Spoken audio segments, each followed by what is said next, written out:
नमस्कार. मी भाऊ तोरसेकर. तुम्ही बघत आहात प्रतिपक्ष. मित्रांनो, मला अनेकदा खुमखुमी असते. आपल्या पूर्वजांनी जे वाक्प्रचार, उक्ती, म्हणी तयार करून ठेवल्यात, त्या सांगायची मला खूप खुमखुमी असते. कारण मी असं मानतो की जगातलं सगळ्यात मोठं तत्वज्ञान कुठलं असेल तर त्या त्या समाजाच्या पूर्वजांनी त्यांच्या अनुभवातून कमीत कमी शब्दामध्ये ज्या उक्ती किंवा म्हणी तयार करून ठेवल्यात, त्या काळ बदलला, शतकं बदलली, तरी पुन्हा पुन्हा त्याचा प्रत्यय येत असतो, प्रचिती येत असते. आणि म्हणून अशा घटना घडतात तेव्हा हमखास त्या म्हणी आठवतात. आज मला ती तशीच एक म्हण आठवली, कसायाला गाय धार्जिणी. आता कसायाला गाय धार्जिणी म्हणजे काय? गोहत्या बंदी वगैरे याच्यावरून वेगवेगळ्या बातम्या आपण अधूनमधून वाचत असतो. कुठेतरी गोवंशाची जनावरं इकडून तिकडे नेत असताना टेम्पो अडवला, ट्रक अडवला आणि त्या जनावरांची सुटका केली. ती जनावरं कुठे चालली होती? का ट्रक अडवला? तर त्यांना खाटीक खाण्यात नेलं जात होतं, कसाई खाण्यात नेलं जात होतं. थोडक्यात त्यांना कापून त्यांचं मांस विकण्यासाठी त्यांना नेलं जात होतं. म्हणजेच ती जनावरं, मग गाय असेल, म्हैस असेल, दुधाळ कुठची जनावरं असतील, ज्यांना कत्तलीसाठी नेलं जात होतं. आणि कत्तल कोण करणार असतो त्याला कसाई म्हणतात. आणि अशा कसायाकडे जाताना तुम्हाला जो वाचवतो किंवा गोधन म्हणून तुमचं कौतुक करून तुमचं संगोपन करतो, त्याच्या विरोधात जाऊन तुम्ही कसायाच्या बाजूने, तुमच्या जीवावर उठलेल्याच्या बाजूने युक्तिवाद करायला जाता, त्याला कसायाला गाय धार्जिणी असं म्हणतात. म्हणजे ज्यांनी तुमचं कधी भलं केलेलं नाही, ज्याच्याकडून तुमचं भलं होण्याची शक्यता सुद्धा नाही, त्याच्यासाठी तुम्ही आपलं सर्वस्व पणाला लावायचं, आपली प्रतिष्ठा पणाला लावायची. ज्यांची आपल्याला मदत मिळते त्यांचाही बळी द्यायला तयार व्हायचं, त्यांना तोंडगशी पाडायचं. पण आपल्या जीवावर उठलाय, ज्याची आपल्याला मदत होऊ शकत नाही, झाली नाही, त्याच्यासाठी आपलं सर्वस्व पणाला लावणारी जी व्यक्ती असते किंवा त्याची कृती असते, तेव्हा आपण म्हणतो कसायाला गाय धार्जिणी.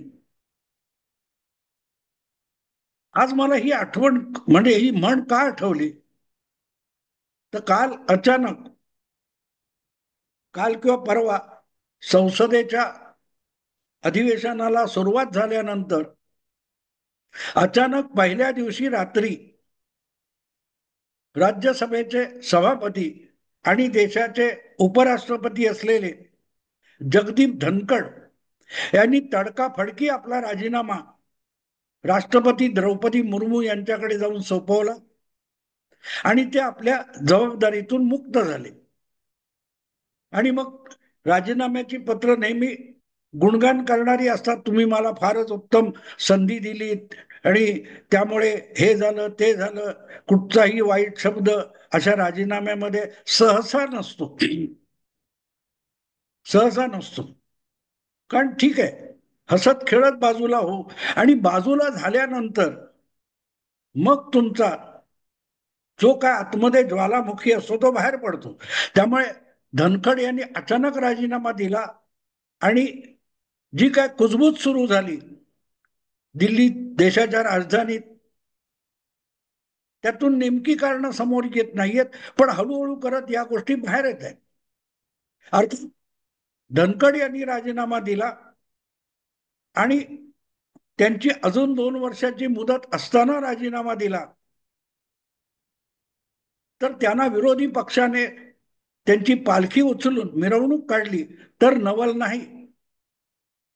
म्हणजे धनखड यांच्या राजीनाम्याची बातमी आल्यानंतर ज्या पद्धतीमध्ये काँग्रेस आणि भाजप विरोधी पक्षांनी धनखड यांचं कौतुक सुरू केलेलं आहे,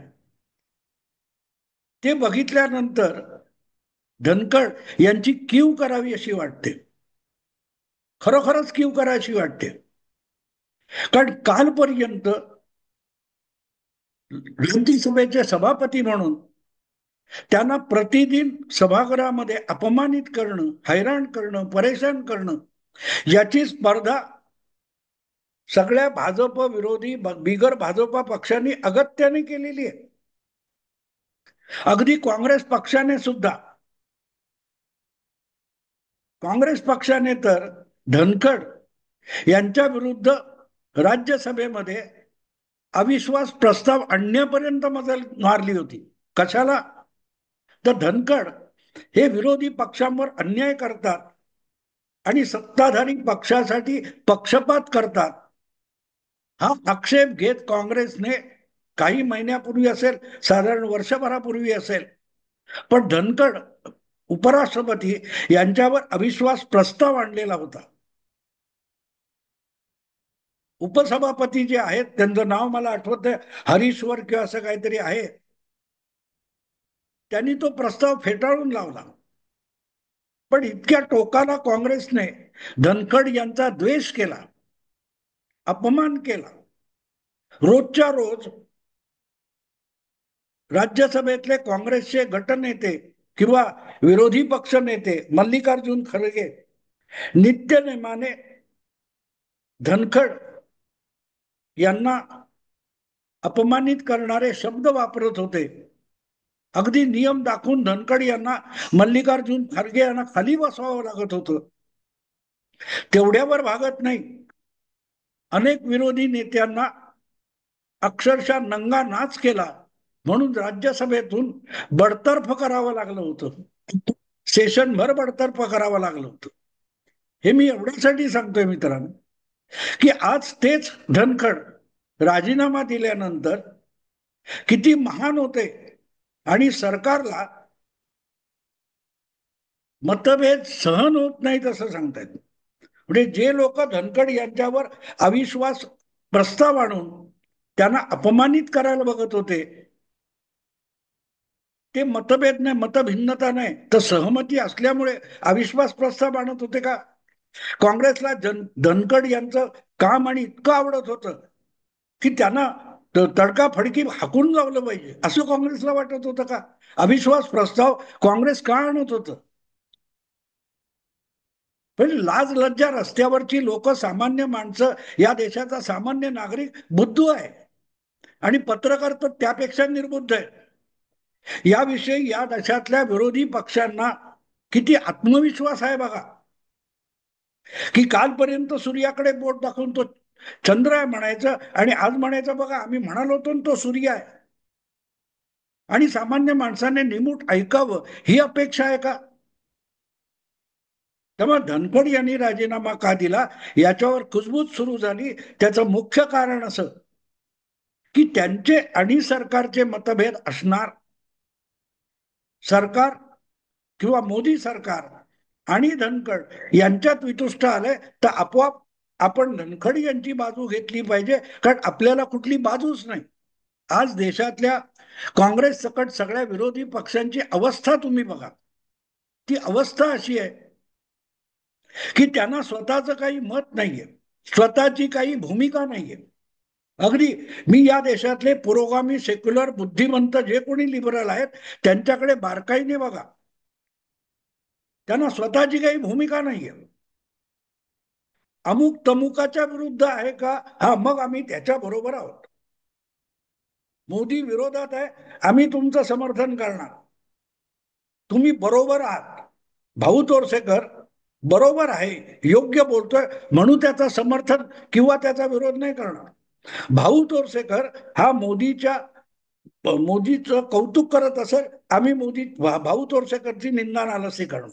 पण जर भाऊने मोदींवर टीका केली तर लगेच आम्ही भाऊ तोरसेकरचा उदो उदो करणार. ही आज विरोधी पक्षांची भूमिका झाली आहे. त्यांच्याकडे कसला विचार, तत्वज्ञान काहीही राहिलेलं नाही, काहीही राहिलेलं नाही. आणि त्यामुळे ज्या क्षणी तुम्ही मोदींचा तिरस्कार सुरू कराल, मोदींचा द्वेष कराल, मोदींची निंदा कराल, तत्क्षणी ही सगळी गँग, ही त्या माणसाच्या पाठीशी ठामपणे उभी राहते, ज्याचं एक ताजं उदाहरण म्हणून आपण जगदीप धनखड यांच्याकडे बघू शकतो, ज्यांनी बंगालचे राज्यपाल असताना ममता दिदी बरोबर त्यांचा नित्य नेमाने पंगा होत होता. जाधवपूर युनिव्हर्सिटीमध्ये राज्यपाल म्हणून पोहोचलेले असताना त्यांच्या गाडीवर दगड मारण्यापर्यंत टीएमसीच्या कार्यकर्त्यांची मजल गेली होती. पण आज तुम्ही बघाल तर तेच टीएमसीचे सगळे कोण सदस्य नेते असतील ते धनखड यांचं कौतुक करतील. तर कारण काय? काल दगड मारण्याचं कारण काय होतं आणि आज कौतुक करण्याचं कारण काय? तर मोदी. कालपर्यंत ते मोदींच्या कोर्टात होते आणि आता ते मोदींच्या कोर्टातून बाहेर पडले. जगदीप धनखड हे महान झालेले आहेत आता. आणि त्यामुळे आता एक गोष्ट आहे की कालपर्यंत ज्याला आपण उपराष्ट्रपती केला होता, राज्यपाल पण केला होता, सन्मानाने वागवलं होतं, त्याला बेधडक अपमानित करणं हे निदान भाजपला शक्य नाही. कारण जी काय थोडीफार राजकीय सुसंस्कृतपणा उरलाय तो भाजपकडे उरलेला आहे. त्यामुळे इतक्या लवकर भाजपला पलटी मारता येणार नाही आणि म्हणूनच धनखड यांच्यावर टीकेचे आसूड भाजपकडून एवढ्यात ओढले जाणार नाही. पण विरोधकांना एक तास लागला नाही, ही बातमी आल्यानंतर विनाविलंब सगळेच्या सगळे जगदीप धनखड यांच्यावर तुटून पडले. पण मला धनखड यांच्या पलीकडे जायचंय, कारण मी कसायाला गाय धार्जिणी असं म्हटलंय. हा एक स्वभाव असतो, हा एक स्वभाव असतो असं म्हणायला हरकत नाही. काही लोकांना असं असतं की त्यांना सुखाने जगता येत नाही, समाधानी जगता येत नाही. वेदना, यातना, दगदग, टेन्शन ही त्यांच्या आनंदाची सामग्री असते. आणि त्यामुळे अशा लोकांना तुम्ही समाधानी करू शकत नाही. त्यांना दुःखात ठेवा, ते खुश असतात, ही त्यांची अपेक्षा असते. अपमानित करा, ते खुश असतात. काल परवा बघितलं ना, मणिशंकर अय्यर मनमोहन सिंग यांच्या सरकारमधला एक मंत्री किंवा राजीव गांधींचा आरंभीच्या काळात भाषण लिहून देणारा बुद्धिजीवी, राहुल गांधींची चमचेगिरी किती करावी याच्या मर्यादाही न पाळणारा इतका निष्ठावंत, तो काय म्हणतो, मला काँग्रेस कार्यालयात गेलं तर चपरासी चहा पण विचारत नाही. पण इतकं अपमानित होऊन सुद्धा तो राहुल गांधींची पालखी उचलणार, सोनिया गांधींचं गुणगान करणार, गांधी परिवाराचं कौतुक करणार आणि लाथा खाणार. बघा, मला लाथ मारली, माझ्यावर सोनिया गांधींची, राहुल गांधींची कृपा झाली, त्यांनी मला लाथ मारली, हे सुद्धा अभिमानाने सांगणारे आहेत आणि हे नवेच समजू नका. 1985 का असं काहीतरी, मला आठवत नाही आता वर्ष, पण ज्या वेळेला तत्कालीन गृहमंत्री असलेले ज्ञानी झैल सिंग यांची देशाचे राष्ट्रपती म्हणून निवड झाली, 82 असेल, 82, त्यावेळेला त्यांनी इंडिया टुडेला दिलेल्या मुलाखतीत साफ साफ सांगितलं होतं की गांधी परिवाराने त्यांच्या निवासस्थानी मला झाडू मारायला ठेवलं तरीही त्याचा मला अभिमान वाटेल. ही काँग्रेसची आणि नेहरू निष्ठांची मानसिकता आहे. जो जो कोणी नेहरूंचं कौतुक करतो त्याची लायकी काय लक्षात घ्या मित्रांनो, त्याची लायकी काय. आणि मग अशा लोकांना तुम्ही इतरत्र कुठेतरी बोलवलं आणि सन्मानाने वागवलं तर त्यांना ते सहन होत नाही. आणि धनखड हे सुद्धा मूळचे काँग्रेसी आहेत. आपल्याला राज्यपाल केलं, आपल्याला साधं तिकीट मिळवण्यासाठी पळापळ करून लाचार करणारा काँग्रेस पक्ष सोडून आपण भाजपत आलो आणि भाजप लाथा मारण्याऐवजी, अपमानित करण्याऐवजी आपल्याला इतकं सन्मानित करतो. हे धनखड यांना सहन झालं नसावं, सहन झालेलं नसावं. ज्या काँग्रेसने अविश्वास प्रस्ताव आणायचा प्रयास केला त्यांच्याशी गुप्तगू करत मोदी सरकार बरोबर संवाद बंद करणे, याला दुसरं काय कारण असू शकतं सांगा मला, दुसरं काय. आणि धनखड हा पहिला विषय असं समजू नका मित्रांनो. याच्यापूर्वी गेल्या 10 वर्षात आपण अनेक माणसं बघितलेली आहेत. शत्रुघ्न सिन्हाचं तुम्ही काय करणार? काय करणार? शत्रुघ्न सिन्हा हा भाजपचा संघाच्या मुशीतला माणूस नाही. तो तुलनेने मला वाटतं समाजवादी, लोहिया वगैरे या चळवळीतून आलेला, पण भाजपात आल्यानंतर त्याला लोकसभेत निवडून आणून मंत्री करण्यापर्यंत भाजपने त्याचे चोचले पुरवले. सुरुवातीच्या काळात मोदींच्या नेतृत्वाखाली मोदींना आणण्यासाठी पुढे पुढे करणाऱ्यांमध्ये शत्रुघ्न सिन्हा होते, यशवंत सिन्हा पण होते.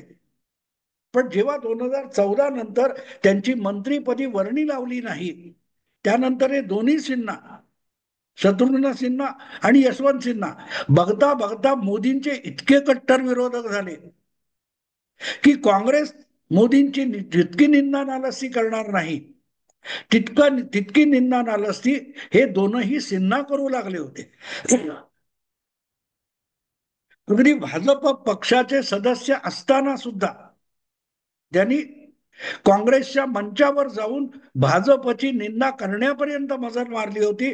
तरी त्यांना पक्षातून काढून टाकण्याचा कारवाई भाजपने केली नव्हती. कारण त्यांना अपमानित होण्यात इंटरेस्ट असतो. काय झालं पुढे? 2019च्या निवडणुकीत आपल्या हक्काच्या मतदारसंघात पटना साहिब काहीतरी शत्रुघ्न सिन्हा पराभूत झाले. मग गेले टीएमसी मध्ये, ममता दिदीकडे गेले. ममता दिदी कुठच्याही दगडाला शेंदूर फासतात आणि खासदार करतात, तसे शत्रुघ्न सिन्हा खासदार झाले. यशवंत सिन्हा टीएमसी मध्ये गेले आणि पक्षाचे उपाध्यक्ष झाले.